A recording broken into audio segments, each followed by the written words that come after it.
Hi friends, ಎಲ್ಲ ಹೇಗಿದ್ದೀರಾ? ನೀವೆಲ್ಲ ಚೆನ್ನಾಗಿದ್ದೀರಾ ಅಂತ ನಾನು ಭಾವಿಸ್ತೀನಿ. ಹಾಗೆ ನಾವೆಲ್ಲರೂ ಚೆನ್ನಾಗಿದ್ದೀವಿ. ಇವತ್ತೊಂದು ಬ್ಲಾಗ್ ಮಾಡ್ತಾಯಿದ್ದೀನಿ. ಇದ್ರದ್ದು ಸೌತೆಕಾಯಿದು ಕಡುಬು. ಅದಕ್ಕೆ ಸೌತೆಕಾಯಿನ ತೊಳೆದು ಹೆಚ್ಚುತ್ತಾ ಇದ್ದೀನಿ. ನೋಡಿ ಈ ಥರ ಇದೆ ಸೌತೆಕಾಯಿ. ಚೆನ್ನಾಗಿದೆ ಮಾತ್ರ. 3 ಇದೆ. 2 ಪಾವ್ ಅಕ್ಕಿ ಹಾಕಿದ್ದೀನಿ. 2 ಪಾವ್ ಅಕ್ಕಿಗೆ 3 ಸೌತೆಕಾಯಿ ಹಾಕ್ತಾಯಿದ್ದೀನಿ. ನೋಡಿ,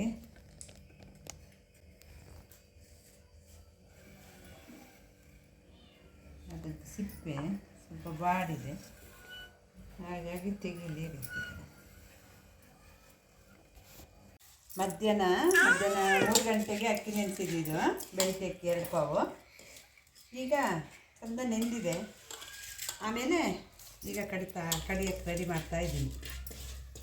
ಅಕ್ಕಿ ಹಾಕ್ತಿದ್ದೀನಿ. ಕಡಿಯುವಾಗ ನೀರು ಹಾಕ್ಬಾರ್ದು.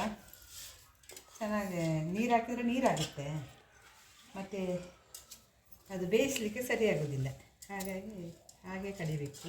ಹದಾಸ ಇದ್ದಿದ್ದು 3 ಸೌತೆಕಾಯಿನ ಇದು ಸಣ್ಣ ಸಣ್ಣ ಹೋಳು ಮಾಡಿ ಅದ್ರ ಜೊತೆಗೆ ಹಾಕಬೇಕು ಕಡಿಲಿಕ್ಕೆ.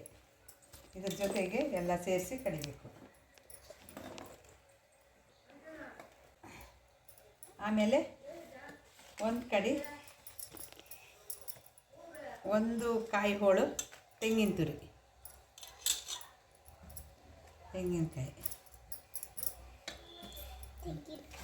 ಎಷ್ಟು ಸಿಹಿ ಬೇಕು ನಮಗೆ ಅಷ್ಟು ಬೆಲ್ಲ ಹಾಕಬೇಕು. ನಮಗೆ ಸ್ವಲ್ಪ ಕಡಿಮೆ ಮಾಡಿದ್ದೀನಿ ಬೆಳಿಗ್ಗೆ ತಿಂಡಿಗೆ ಅಂತೇಳಿ.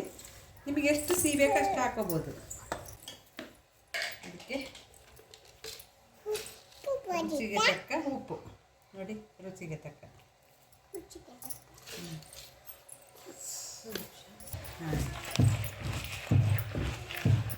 ನೀರು ಹಾಕಿ ಕಡಿಬಾರ್ದು. ಮಿಕ್ಸಿಯಲ್ಲೂ ಕಡಿಬೋದು, ಗ್ರೈಂಡರಲ್ಲೂ ಕಡಿಬೋದು. ಆದರೆ ನೀರು ಹಾಕಲಿಕ್ಕಿಲ್ಲ. ಬರೀ ಸೌತೆಕಾಯಿ ನೀರು ಎಷ್ಟು ಬರ್ತದೆ ಅಷ್ಟು ದಪ್ಪ ಹಿಟ್ಟಾದರೆ ಸಾಕು. ಇದನ್ನು ಈ ಥರ ಕಡ್ದು ಕಲ್ತಪ್ಪ ಅಂತ ಮಾಡ್ತೀವಿ. ಅದು ಚೆನ್ನಾಗಿರುತ್ತೆ.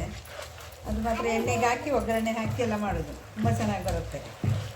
ಈ ಟೈಮಲ್ಲಿ ಸೌತೆಕಾಯಿ ಎಲ್ಲ ತಿಂದರೆ ಸ್ವಲ್ಪ ಹೀಟಾಗಿರುತ್ತೆ. ಶೀತ ಅದೆಲ್ಲ ಬರುತ್ತಲ್ಲ, ಅದೆಲ್ಲ ಸ್ವಲ್ಪ ಉಷ್ಣ ಆಗೋದು ಅಂಶ ಎಲ್ಲ ಕಡಿಮೆ ಆಗುತ್ತೆ. ಈ ಥರ ಕಡುಬು ಮಾಡಿ ತಿನ್ನೋದು ತುಂಬ ಚೆನ್ನಾಗಿರುತ್ತೆ. ಕಡ್ದು ಅದನ್ನು ತೋರಿಸ್ತೀನಿ. ನೋಡಿ, ಈ ಥರ ಹಿಟ್ಟಾಗಿದೆ. ನೋಡಿ, ಹೀಗೆ ಇಷ್ಟು ದಪ್ಪ ಇರಬೇಕು. ಒಂಚೂರು ನೀರು ಬೀಳಲಿಕ್ಕಿಲ್ಲ ಕಡಿಯುವಾಗೆಲ್ಲ. ನೋಡಿ, ಇದು ಬೆಳಿಗ್ಗೆ ಈಗ ಕಡ್ದಿಟ್ಟಿದ್ದೀನಿ. ಬೆಳಿಗ್ಗೆ ಬೇಗ ಎದ್ದು ಬೇಯಿಸ್ಬೇಕು. ಇದನ್ನು ಬೇಯಿಸಿದ ಮೇಲೆ ತೋರಿಸ್ತೀನಿ. ನೋಡಿ, ಹಿಟ್ಟು ಈ ಹದಕ್ಕೆ ಬಂದಿದೆ. ತುಂಬ ಚೆನ್ನಾಗಿ ಬಂದಿದೆ. ನೋಡಿ ಈ ಹದಕ್ಕೆ ಬಂದಿದೆ ಹಿಟ್ಟು. ಇನ್ನು ಇದನ್ನು ಬೇಯಲಿಕ್ಕಿಡಬೇಕು. ಬೇಯಕ್ಕಿಡೋಣ. ಎಣ್ಣೆ ಹಾಕಿ ಕಲ್ಲಾಗಿದೆ ನೋಡಿ ಎಣ್ಣೆ. ತೆಂಗಿನ ಎಣ್ಣೆ ಚಳಿಗೆ ಅಷ್ಟು ಚಳಿ ಇದೆ ನೋಡಿ.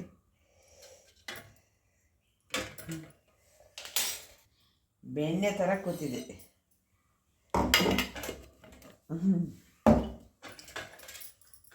ಇದಕ್ಕೆ ಚಂದ ತಿಕ್ಕಿ ಪ್ಲೇಟ್ ಒಂಚೂರು ದೊಡ್ಡದು ಇಡೋಣ. ಅಂದರೆ ನಮ್ಮದು ಇಡ್ಲಿ ಪಾತ್ರ ಸ್ವಲ್ಪ ಅಗಲ ಕಡಿಮೆ ಇದೆ.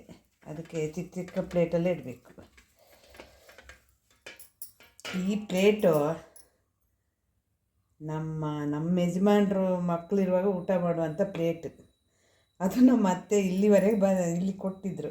ಇಲ್ಲಿ ತನಕ ಇದೆ. ನನ್ನ ಮೊಮ್ಮಕ್ಕಳು ಇದರಲ್ಲಿ ತಿಂತಿದ್ದಾರೆ.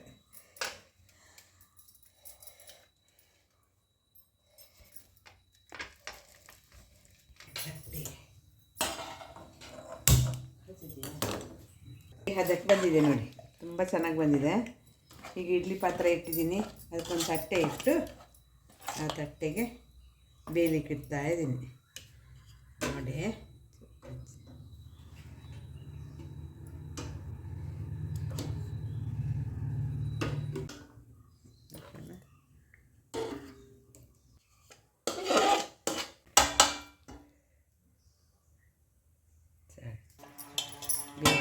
ಬೇಯಲಿಕ್ಕೆ ಇಡ್ತಾ ಇದ್ದೀನಿ. ಒಂದು 20 ನಿಮಿಷ ಆದಮೇಲೆ ಬೆಂದು ಬರುತ್ತೆ. ಬೆಂದು ಈ ಥರ ಆಗಿದೆ ನೋಡಿ, ಈ ಥರ ಬಂದಿದೆ.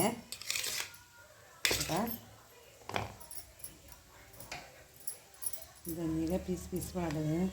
ಹಂಗೆ ತೋರಿಸ್ಲಿ.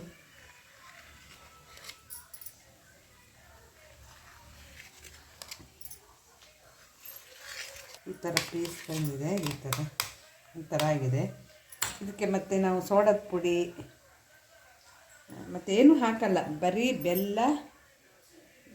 ಬೆಲ್ಲ, ಕಾಯಿ, ಸೌತೆಕಾಯಿ. ಇದು ಯಾಕೆಂದರೆ ಸೌತೆಕಾಯಿದೇ ಪರಿಮಳ ಬರಬೇಕು. ನಾವು ಯಾವುದ್ರದ್ದು ಏನು ಮಾಡ್ತೀವೋ ಅದರದ್ದೇ ಪರಿಮಳ ಬರಬೇಕು, ತಿನ್ನುವಾಗಲೂ ಅದರದ್ದೇ ಘಮ ಬರಬೇಕು. ಅದಕ್ಕೆ ಬೇರೆ ಏನು ಆ್ಯಡ್ ಮಾಡೋದಿಲ್ಲ. ಸಾಧಾರಣ ಆರ್ಗ್ಯಾನಿಕವಾಗೇ ಮಾಡೋದು ನಾವೇನು ಇದು ಯಾವುದು ಅಂತ ಸೋಡಾ ಪುಡಿ ಅವೆಲ್ಲ ಹಾಕಲ್ಲ. ನೋಡಿ ಈ ಥರ ಬಂದಿದೆ, ತುಂಬ ಚೆನ್ನಾಗಿ ಬಂದಿದೆ ನೋಡಿ. ನೋಡಿ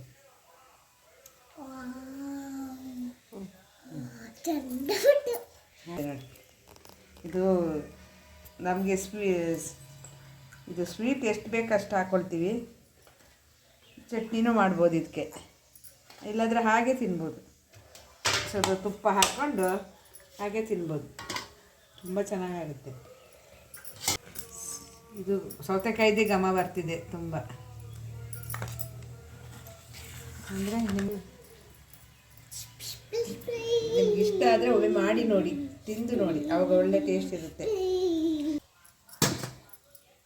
ನಿಮ್ಗೆ ಇಷ್ಟ ಆದರೆ ನೀವು ಒಮ್ಮೆ ಮಾಡಿ ನೋಡಿ, ಮಾಡಿ ತಿಂದು ನೋಡಿ, ತುಂಬ ಚೆನ್ನಾಗಿರುತ್ತದೆ. ಹಾಗೆ ಒಂದು ಲೈಕ್ ಕೊಡಿ, ಶೇರ್ ಮಾಡ್ಕೊಳ್ಳಿ, ಸಬ್ಸ್ಕ್ರೈಬ್ ಮಾಡಿ, ಬೆಲ್ ಐಕನ್ನು ಒತ್ತಿ. ಎಲ್ಲರಿಗೂ ನನ್ನ ಧನ್ಯವಾದಗಳು.